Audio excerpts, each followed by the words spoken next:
avons choisi, faites attention. Vous dites que la femme, dans le sens opposé, il n'y a pas de choix, on te l'impose. Mais avant de rentrer dans le mariage, vous êtes conscient de cela. Donc, ce qui fait que si vous n'avez pas envie d'être dans une position de soumission selon les règles de mariage qu'une certaine tierce personne vous a définies, vous ne le mariez tout simplement pas. Et vous choisissez quelqu'un qui va avec votre idéologie, votre vision de vie. C'est la raison pour laquelle je vous ai dit tout à l'heure, pour ma part, le débat, il est quelque peu biaisé. Parce que on parle de loi, des règles dans un État. Nul n'est censé ignorer la loi et tout le monde est soumis à la loi. Même le chef d'État. Tout le monde est soumis. Donc, on n'a pas le choix. La règle dit, c'est comme ça, c'est comme ça. Tu es dedans, tu n'as mot à dire. C'est comme ça, tu as signé. Ok, il faut être au travail à 7h30. Le jour où tu te réveilles, que tu veuilles ou que tu ne le veuilles pas, 7h30, tu dois être à ton poste. C'est comme ça, tu es engagé pour ça. C'est une règle que... C'est une règle... Vous voulez me faire comprendre que la loi, c'est la loi. Il y a toujours le même mot en français qui vous fait comprendre que il n'y a jamais de règles. Attendez. Il n'y a jamais de règles sans exception, monsieur. Volonté, allons doucement. Attendez, Ichu. Après, tu peux prendre la parole. Sinon, on va aller mal. C'est dit, vas-y. Merci. Je pense que si on met quand même un temps imparti, c'est pour qu'on puisse terminer. Non, vas-y, on met ton temps. Cédric, je vais te rajouter, je vais rappeler les règles du panel parce qu'il y a... Attends, là, je vais gérer. Alors, Cédric, vas-y, il remet le temps. 5 minutes. Vas-y. D'accord, merci. Donc, tout simplement, ce que j'essaie de faire comprendre. Au préambule, tout à l'heure, quand j'ai pris la parole, je vous ai fait comprendre que ça dépend des contextes et ça dépend aussi de la culture. Et bon, c'est vrai qu'il y a certains qui ont essayé ici de nous faire comprendre que non, oui, je connais, parler pour vous, etc. Quand on parle d'une certaine généralité. Et on sait très bien qu'il y a des exceptions. Il n'y a aucune règle sans exception. C'est l'exception même qui fait la règle. Mais ça ne veut pas pour autant dire que ce qui est prôné dans certaines circonstances est ce dont je suis en train d'avancer. En Afrique, on parle de soumission. Tous les hommes parlent de ça. Ce n'est pas un débat. On n'a pas besoin de faire des études là-dessus. C'est quelque chose qui... Maintenant, il y a des personnes, effectivement, qui peuvent sortir du lot, qui ne vont pas la pratiquer. Mais maintenant, si vous êtes conscient de cela, vous allez vers un homme africain et que vous êtes conscient de cela, c'est ce qu'on appelle le temps de préparation au mariage. Vous vous entendez, vous échangez, c'est comme le travail. Vous avez vu une annonce, vous regardez les conditions, les circonstances. Si ça vous arrange, vous signez le contrat et vous rentrez dans le travail. Maintenant, vous vous soumettez aux règles de l'entreprise. Vous n'allez pas aller contre les règles de l'entreprise, soi-disant que vous êtes libre. Non, vous n'êtes plus libre. Dès lors où on est sous une règle, on ne fait plus ce qu'on veut. Soit on se détache de la règle et là on fait ce qu'on veut, mais dès lors où on est en alliance avec cette règle ou en contrat avec cette règle, on se plie à ça, point à la ligne. Je ne veux pas être une femme soumise, je vais chercher celui qui ne prône pas la soumission. Je veux un homme soumis, je vais chercher celui qui prône la soumission. C'est simple comme bonjour. Je vous dis, qui que vous soyez, lorsque la police vous interpelle, monsieur, présentez-vous. Vous pouvez lui dire tout ce que vous voulez, mais vous vous présentez parce que vous vous soumettez à l'autorité qui est devant vous, qui est les forces de l'ordre. Donc, vous présentez vos documents, vous déclinez votre identité et ensuite de suite, ça passe. Maintenant, dans le mariage, il y a des règles qui sont quelquefois définies culturellement ou même alors défini par l'auteur même du mariage. Chaque foyer a ses règles. Maintenant, c'est vous d'adhérer ou de ne pas adhérer. Si vous voulez adhérer aux règles de ce monsieur qui stipule, je dis une connerie, que voilà, moi je veux d'une femme qui ne travaille pas, vous adhérez. Maintenant, si vous voulez pas adhérer, vous allez chercher quelqu'un qui va vous faire travailler. Je pense qu'on se prend trop la tête, on crée trop de problèmes dans le monde pour rien. De dire que la soumission ne se pratique pas dans un État ou alors dans une entreprise, ça veut dire qu'on ne l'a pas tout simplement compris. Quand vous êtes dans une entreprise, on vous dit, on a une salle de pause, personne ne mange à son bureau, c'est la règle. Vous vous soumettez à la règle. C'est comme ça, il n'y a pas de débat, il n'y a pas de je suis libre, il n'y a pas de j'ai pas envie. Tu ne veux pas être soumis à ça, tu fait un courrier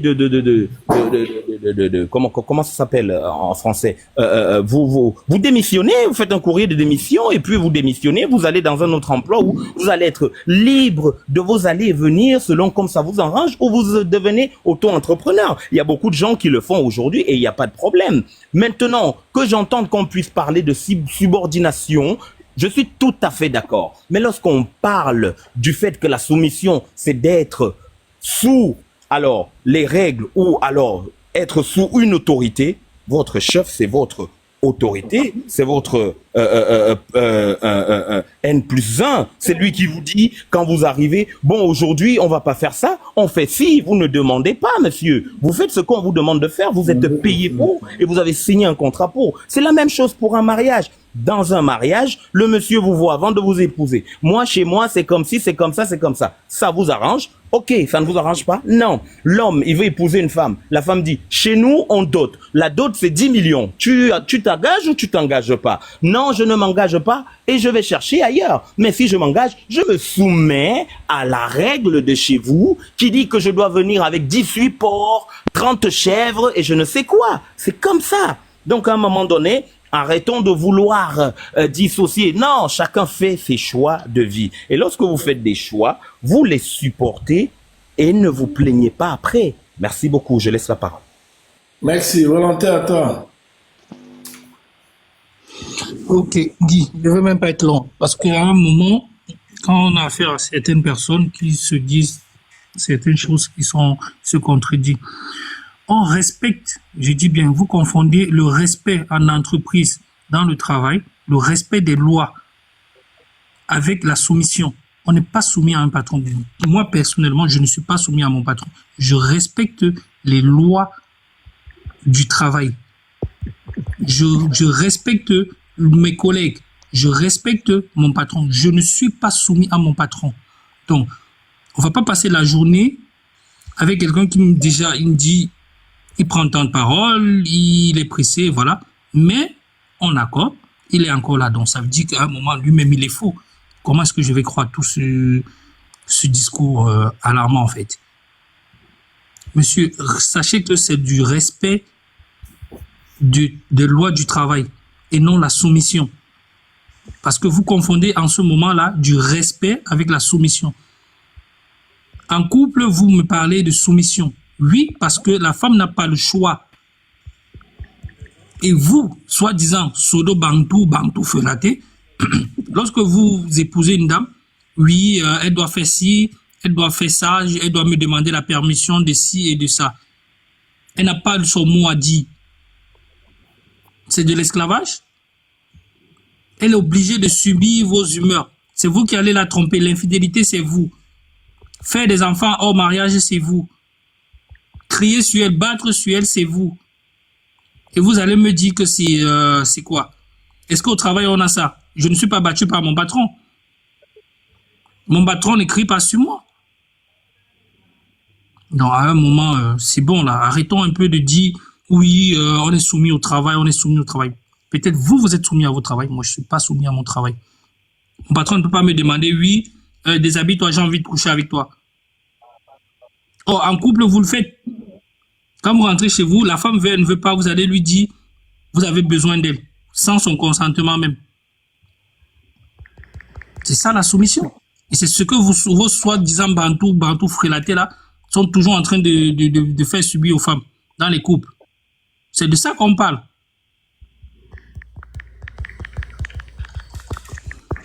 Guy, je me mute.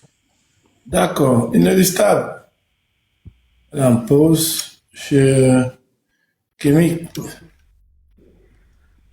Oui. Écoutez, moi, j'ai vraiment un problème avec les frères là qui viennent parler.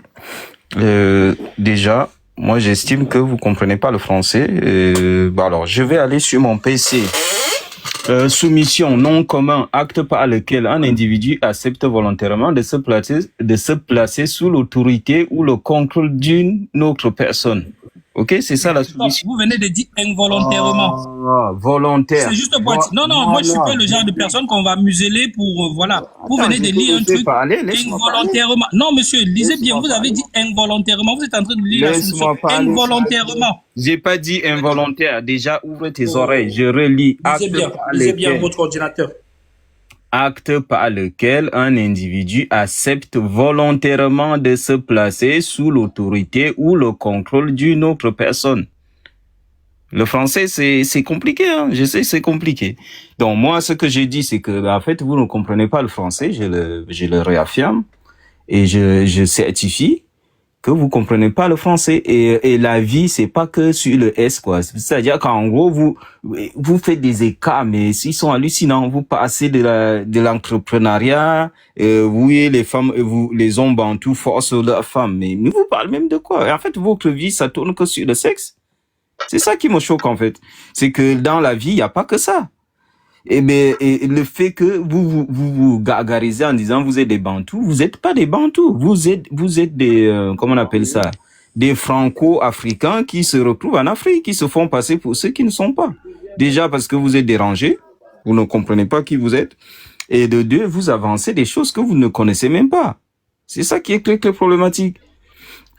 Donc quand je dis ça, c'est pas une insulte, hein, c'est que vous comprenez qu'en gros ce comportement là, ça n'existe pas si vous étiez des vrais Africains.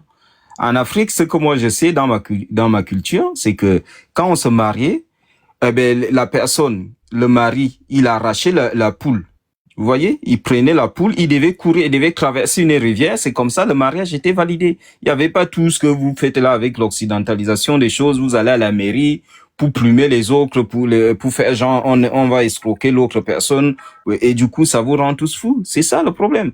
Donc moi, en fait, c'est ça qui me dérange des fois quand j'entends des frères parler, même certaines sœurs qui sont un peu problématiques, c'est que vous, en fait, votre curseur, il est toujours dans le côté où vous pensez qu'en fait c'est l'Occident qui vous a appris comment il faut vivre, qui vous a tout appris. En fait, non, c'est pas ça, les gars. Et la femme, c'est pas comment dire, le mot soumission. En fait, vu que le français, la langue française, elle est tellement vicieuse, vu que vous ne comprenez pas ça, vous le mettez de la façon dont il est défini, comme si un couple devait fonctionner comme ça. Donc, quelque part, franchement, c'est dérangeant. Je vous avoue, c'est dérangeant, quoi. Il faut que vous arrêtez ça. Donc, pour moi, moi, je pense que, en fait, on n'est plus des vrais Africains ou des vrais Bantous, comme vous avez dit tout à l'heure.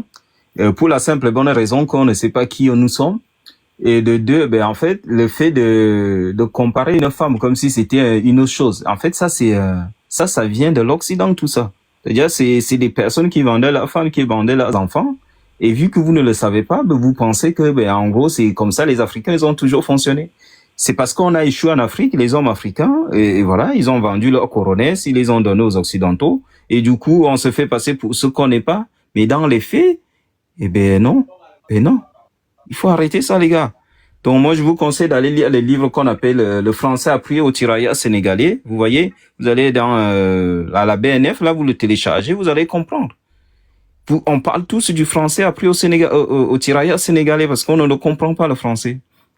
Donc, avouons que oui, on a des hommes inutiles en Afrique. Oui, on a des hommes inutiles comme vous pouvez le constater. C'est-à-dire qu'on pense que on a une valeur ou on a une tradition, alors on n'a aucune tradition.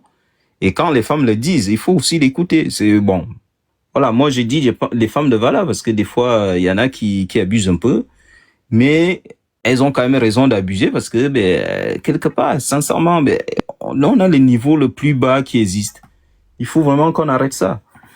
Donc, pour moi, arrêtez de faire les comparaisons. C'est comme le féminisme, là. Vous voyez, quand on parle des personnes qui sont féministes, le féminisme, il est né par qui?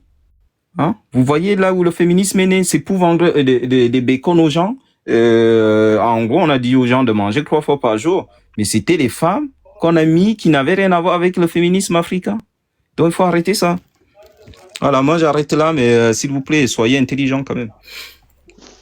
Donc, c'est un peu problématique d'écouter des hommes comme ça qui parlent. C'est à mon tour de parler. Merci. Donc, Donc, Kémy qui nous prend de haut en mode on ne comprend pas ce qu'on dit, on ne comprend pas ce qu'on fait, il y a que lui seul qui connaît, etc. Et blablabla, et blablabla, et blablabla. Alors que depuis ce matin, il ne fait que débiter des bêtises. Donc, le mot soumission peut avoir plusieurs sens. Sens général, action de soumettre, d'accepter l'autorité, la volonté ou la règle imposée par quelqu'un ou quelque chose. Ok. À un moment donné, je ne sais pas en quoi c'est bien de prendre son pouvoir et de le donner à quelqu'un d'autre. Ça n'a pas de sens. Ça n'a pas de sens. Si c'est si bien que ça, Cédric, va voir un blanc et soumets-toi à lui. Vas-y. Il n'y a rien de bon dans ça. Et moi, ce que je voulais dire, c'est que je ne suis pas née pour être soumise à qui que ce soit. À personne. Vraiment, cette mentalité-là, ça ne m'étonne pas qu'on ait la place où on est. Parce que les gens acceptent ça très facilement. Je ne comprends pas. Tu vas dire à un Chinois qu'il est soumis, il va te dire non. Tu vas dire à un Français, il va te dire, mais vous, là, vous prenez ça avec fierté. Vous êtes les larbins du monde et tout va bien, quoi. Et vous voulez que nous, on finisse avec vous dans vos bêtises. Tout va bien. La rébellion, là, le mot, là, vous ne connaissez pas ça. Se battre, là, vous ne connaissez pas ça. Hein? Vous m'avez traité de rebelle. Mais quand vous me traitez de rebelle, moi, je suis fière. Je suis même très fière. C'est même un compliment que vous me faites. Parce que être soumis, là, il n'y a rien de bon dans ça. Rien de bon. On est la serpillère de l'humanité. On nous fait tout. Toutes les misères. Tout est bon. Mais oui, il faut continuer à être soumis. Amen. Aux gens qui nous oppressent, qui nous ont oppressés, nos grands-parents, etc., qui sont venus, ont fait n'importe quoi dans nos pays, dans nos cultures. Et vous êtes là, oui, la soumission. Et vous prenez ça avec fierté. Vous venez vous targuer qu'il faut que vous soyez soumis. Eh, mon Dieu, vous êtes vraiment, Seigneur. Ah.